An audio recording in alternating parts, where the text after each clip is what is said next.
आज मैं आपसे एक ऐसा सवाल पूछना चाहता हूं जो शायद देश के करोड़ों युवाओं के भविष्य से जुड़ा हुआ है। क्या भारत का युवा आज सिर्फ एक वोट बैंक बनकर रह गया है?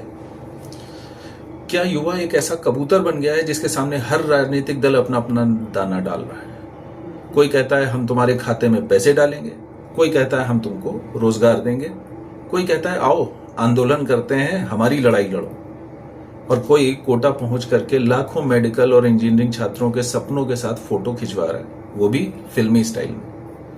लेकिन मेरा सवाल यह है कि युवाओं की इतनी चिंता अचानक से क्यों होने लगी? जब भर्ती परीक्षाएं वर्षों तक अटकी रहीं तब यह चिंता कहां पे थी? जब लाखों पद खाली पड़े थे तब यह चिंता कहां पे थी? जब पेपर लीक से छात्रों का भविष्य बर्बाद हो रहा था तब यह चिंता कहां चली गई थी? और जब लाखों युवा डिग्री लेकर नौकरी की तलाश में भटक रहे हैं तब यह चिंता कहां होती है? दोस्तों, राजनीति में कोई भी काम बिना कारण नहीं होते, ये तो हम सब अच्छी तरीके से जानते हैं। भारत दुनिया का सबसे युवा देशों में से एक है, यह भी सर्वविदित है। जो युवा वोट को प्रभावित करेगा वही सत्ता की दिशा तय करेगा, यह राजनीतिक दल भली भांति समझते हैं। यही कारण है कि आज हर राजनीतिक दल युवाओं के पीछे दौड़ रहा है। लेकिन सवाल यह नहीं है कि राजनीतिक दल युवाओं तक क्यों पहुंच रहे हैं, सवाल यह है कि क्या युवाओं तक समाधान पहुंच रहा है या नहीं।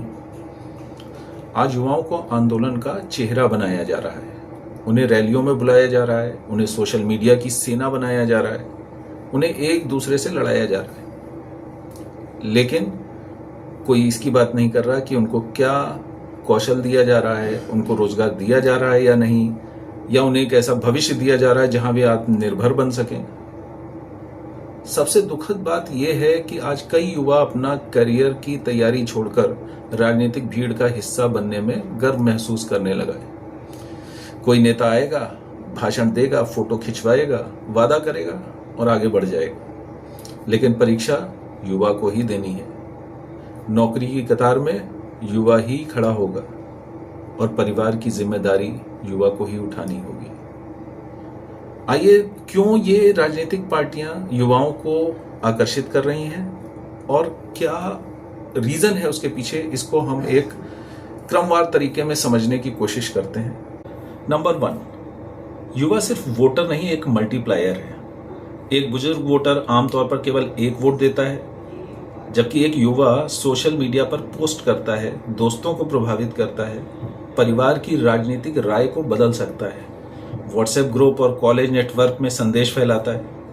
इसलिए पार्टियों के लिए एक युवा कार्यकर्ता या वोटर कई वोटों के बराबर प्रभाव पैदा कर सकता है, यानी कि एक मल्टीप्लायर इफेक्ट है। दूसरा स्टेप की बात करते हैं। बेरोजगार और प्रतियोगी परीक्षा अभ्यर्थी सबसे संगठित समूह बन सकते हैं। नीट, जेईई, एसएससी, यूपीएससी आदि की तैयारी कर रहे लाखों युवा एक जैसी समस्याओं से जूझ रहे हैं।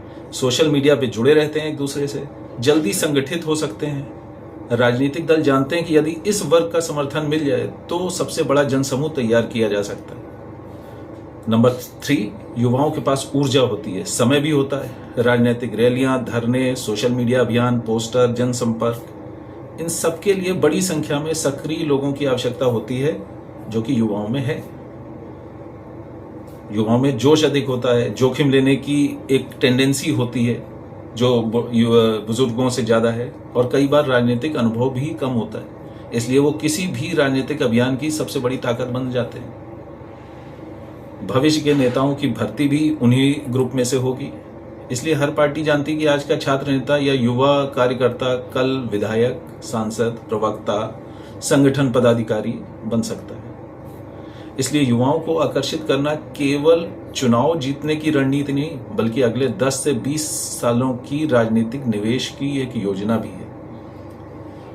असली मुद्दों से ध्यान हटाने का भी एक ये तरीका है कि युवाओं को आकर्षित कर रहे हैं तो असली मुद्दे कहीं बैक बर्नर पे चले जाते हैं।